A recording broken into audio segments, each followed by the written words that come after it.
So I'm out of time. Thank you, everyone.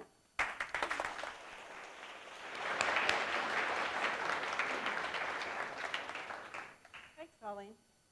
So if you think about all the different pieces that go into user experience, so you have content strategists, and you have interaction designers, and you have researchers, and information architects. I mean, there's a lot of different things that people have to kind of do in the day job. So I think it's really good to have that. And now we're going to go into Josh Teague, who for the past 10 years has led product teams to create user interfaces and experiences. And after 4 enjoyable years at Google, he's now working on a new company called Full Story, and he's going to tell you all about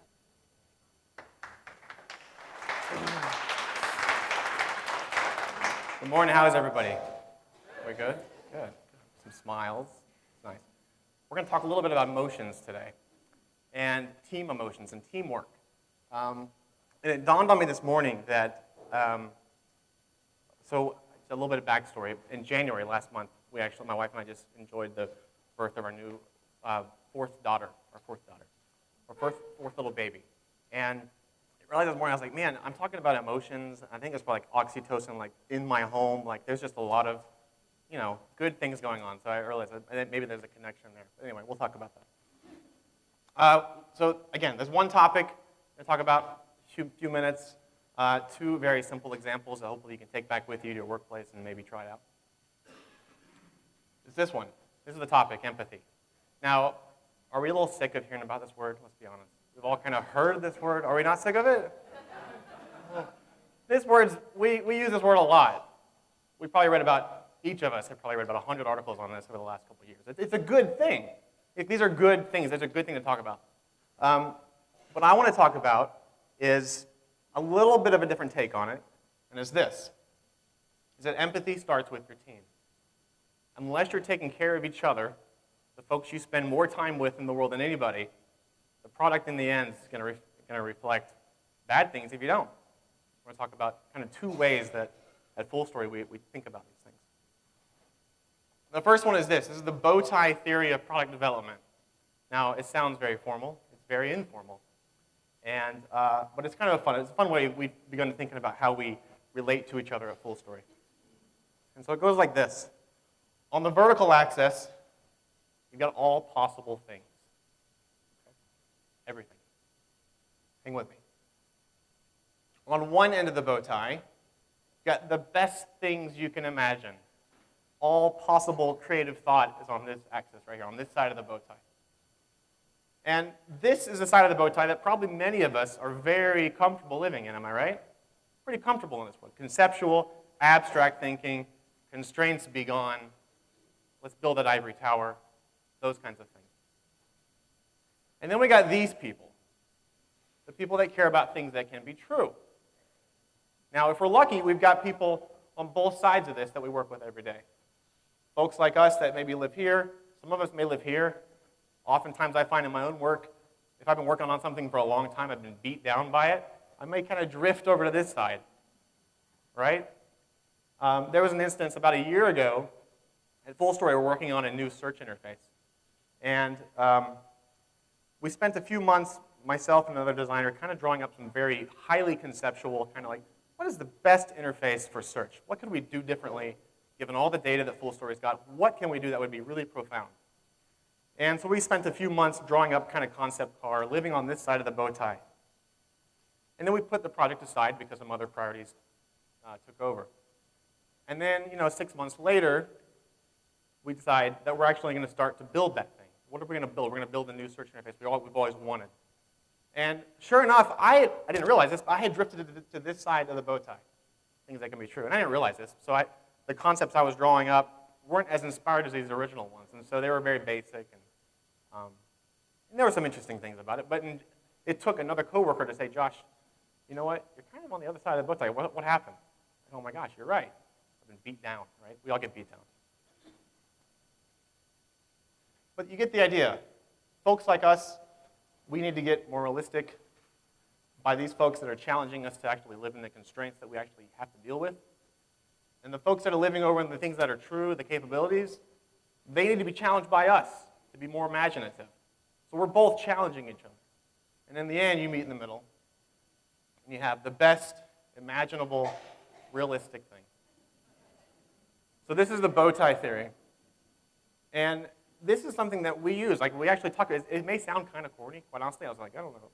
But it actually is a pretty useful way to think about things and to say, you know what, Bruce, you're a little too far on this side of the bow tie. I'm over here. How can we work more towards this side? Say, well, we'll work towards the middle. And the idea is you just bounce between these two modes. And so it's interesting and useful to think about your own, to kind of be introspective, think about where am I with this part of the process, the feature we're building, where am I living right now, how can I pull others a certain direction, think about these things. So that is the bow tie theory of product development. The second one around this topic is just very simple, take care of each other. What's that look like? Rich was talking about some of this stuff earlier. How do we think about facilitation? How do we think about how do we work, process as a team? What I'm going to do is actually show you a visualization that just shows you what I think is my best approximation for team emotions. When you've got engineers, product people, research designers all in the same room working on something.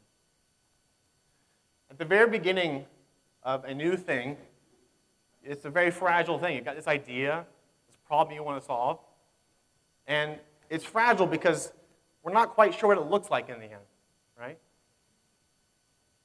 The bow tie is really a tricky spot right here. But at the end, if we're lucky, there's something ships, and we get to celebrate that, and we get to move on and show the world something new. So how are we feeling as a team here? Well, again, this is an averaged out view. Think of everybody on your team. Think about that. We're probably feeling a little timid here in general. The folks that are bringing the average up are the folks that are on the other side of the bow tie, right? The left side of the bow tie. They're optimistic. This is where we thrive for many of us. But others think, like my CEO, finance people, budgetary folks, maybe an engineer that's kind of stuck on the other side of the bow tie, they're bringing the average down. So that's how we're feeling. It was really clear to me also outside, back in I guess it was last summer, I was working, our church was actually moving into a new warehouse. We're renovating, building a new space. And we had a meeting with an architect, like a very first meeting with this architect that was going to show us what we could do with this space. And there was a few of us sitting around the table with these plans. And I walked out of that room thinking, my goodness, this architect gets our community. He gets our church. He understands us, where we want to take this thing. Everybody else in the room was kind of like, ugh, I don't know about this. We've got finances. Does he understand it? So there was a real struggle there. But it was just funny because I didn't realize. I was like, well, I thought this was perfect. And so again, just to recognize these things. Where do your teammates land on these things? And to begin to work with each other on those things. The project gets going. The average is brought up a little bit. We have something tangible maybe at this point. And then, oh my goodness, this solution to a problem not only solves the thing we wanted to solve, but it may hit 2 or 3 other things. And that's super exciting, right? That's a good thing. So emotions are lifted. But inevitably, there's going to be a roadblock. There's this time coming where we got to actually start building this thing, actually commit to code, commit to saying no to things, commit to saying yes to the things we really care about. And that's kind of scary. So again, our average is brought down. We're working through it. We start building. We're kind of heads down. We're working. And then, oh my goodness, there was some constraints or an edge case or somebody left the team. Again, these are all moments where you can begin thinking about, okay, how can I love my teammates better? How can I take care of them? How can I serve them in ways? Again, I think for me, this is all kind of new thinking for me because I've worked on my own for so long, kind of as a single designer, working amongst engineers. And as the company's gotten bigger and so forth, I start thinking about, okay, how can we all serve each other better as the team's growing? So then we're back to coding. Eventually, we see the end in sight. We're excited. And then, 12 hours before we ship the thing, we kind of panic. And you get the idea. So again, I think there's not much here practically you can take home other than to say there's things that you can do to actually just simply recognize where we are as a team, as an individual, myself, those around me. How can I begin to, feed off somebody who's stronger in one of these areas? How can I support people in the areas where I tend to be stronger? Those kinds of things. So that is the topic. Empathy starts with your team. You've got your product, you've got your team. We often forget the team. Don't forget your team. That's what really matters. Those are people. You work with them the most. So you can contact me, Josh at Fullstory, and on Twitter. Thank you.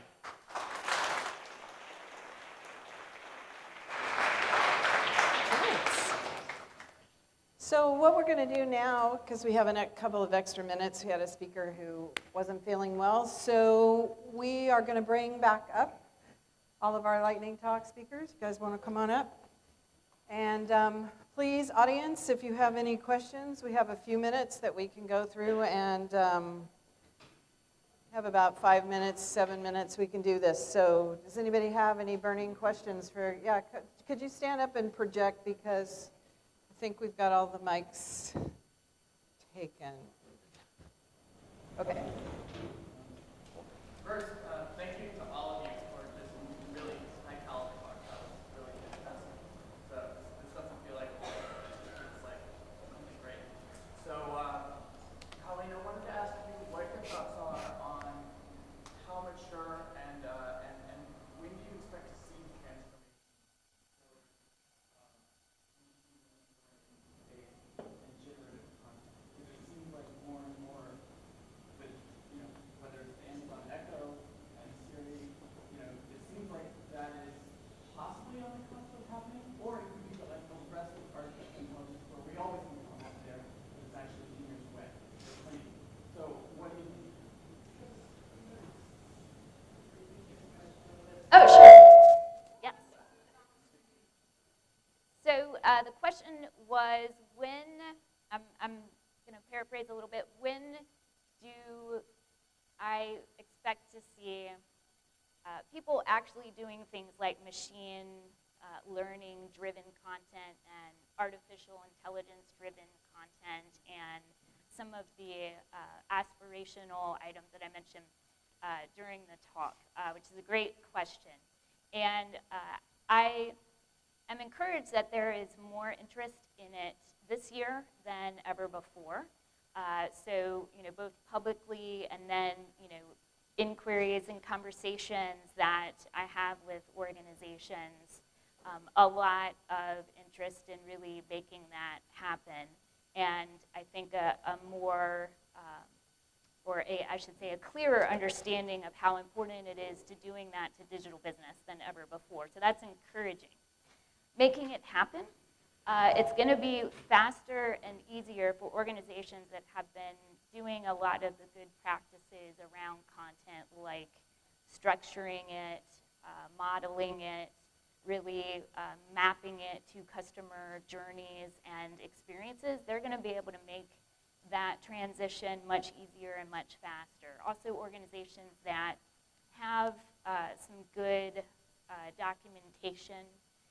It can be in different formats. I don't really care about the format, but if you have things like your style and things like your approach to modeling and the logic and rules that drive what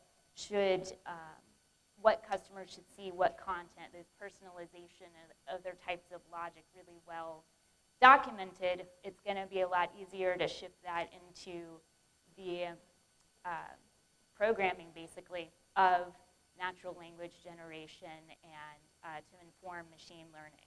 So the people that have been doing the right things all along, they're going to get, I think, very far ahead very quickly.